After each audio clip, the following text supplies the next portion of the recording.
الإخوان، السلام عليكم ورحمة الله تعالى وبركاته. آه، هنيئا لجميع المغاربة داخل الوطن وخارج الوطن بهذا الفوز ديال منتخبنا المغربي، منتخبنا الوطني المغربي. هنيئا لجميع المغاربة، وهذا فوز مستحق لفريقنا الوطني المغربي. منتخبنا سردوا القميص، منتخبنا بينوا على علو الكعب.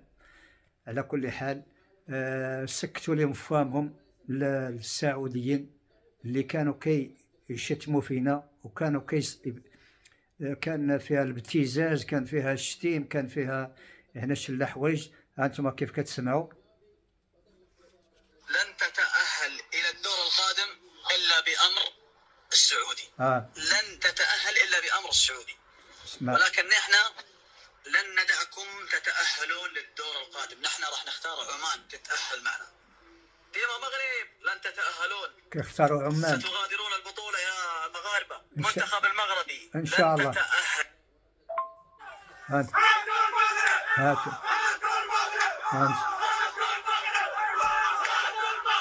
واش هادو عندهم شي اصل ولا ما عندهمش؟ شوف هذه اخلاق هذه.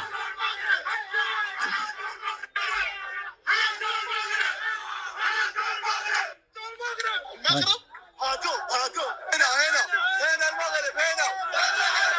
هاتوا المغرب. لكن تلعب ضد اكبر منتخب عربي. هاتوا المغرب. هتعملوا مع المغرب الماتش الجاي. حنلعب فيهم كده. اقدر اقول لكم يا جماعه ان كاس العرب بدا النهارده. يلا سكتوا، ما باقيش تدويو، وما باقيش تذكروا المغرب، وما باقيش تبتزوا بالمغرب، وما باقيش تشتموا المغرب. المغرب عنده منتخب جيد، منتخب قوي، وهذا راه ماشي المنتخب الاول اللي لعب معكم. باش تفهموا هذه المساله، هذا المنتخب الرانديف. باش تعرفوا ثاني هذه المساله هذه، راه ما كاين لا بونو لا زياش لا حكيمي لا كراد لا دياز، لا راه ما كاينينش هادو. هذا غير منتخب الثاني. وشوش دار لكم وانتم لاعبين بالمنتخب الاول ديالكم، وشوف فين وصلتوا معاه، وشوف ما تبداوش تقولوا هادي سدوا لكم فامكم. منتخبنا سد عليكم داكشي اللي كنتو كتشتموا به وكنتو كتعايروا به. حنا ماشي كنتعايروا له، هذه كرة القدم. كرة القدم أخلاق، كتكون أخلاق وكتكون تربية. يعني ما تشتمش، ما تكونش فيك العنصرية، ما تكون مربي لداخل في نفسك تكون مربية، تكون متخلقة. إلا خارج فمك يخرج العسل. في كرة القدم، في الرياضة كاملة، باش تلعبوا بديك العنصريه ديالكم، ولا باش تقولوا نتوما اللي كاينين في انحاء العالم، نتوما هما اللي كاينين وليتو كتكلموا على الصداره. اليوم شكون مشى للصداره؟ حيدناكم، رديناكم ورانا. كنتو نتوما في الصداره، وكنتو نتوما داعين بواحد القوه اللي ما عمرني سمعت انا هاد المسائل اللي كيقول لك المغرب الا بغيناه يتاهل حنا هما اللي غنأهلوه.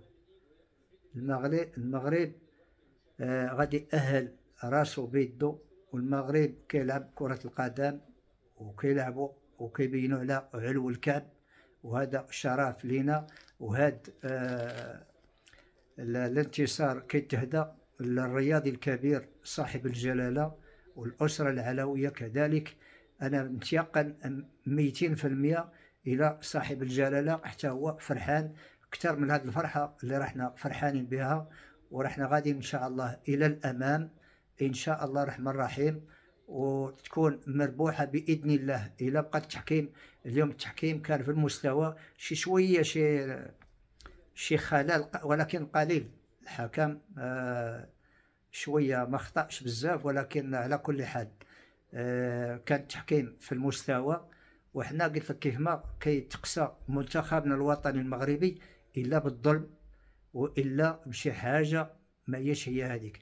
هذا هو باش كيتقسى، وما كنتقساوش بكرة القدم فيها التحكيم ها ولا ها. على كل حال تحياتي لجميع المغاربة، وهنيئا لكم بهذا الفوز من طنجة للقويرة ودا خارج الوطن، وبالأخص الجالية اللي كتموت على الدراب تاع المغرب، على الراية المغربية اللي كنبغيوها ترفرف في أنحاء العالم.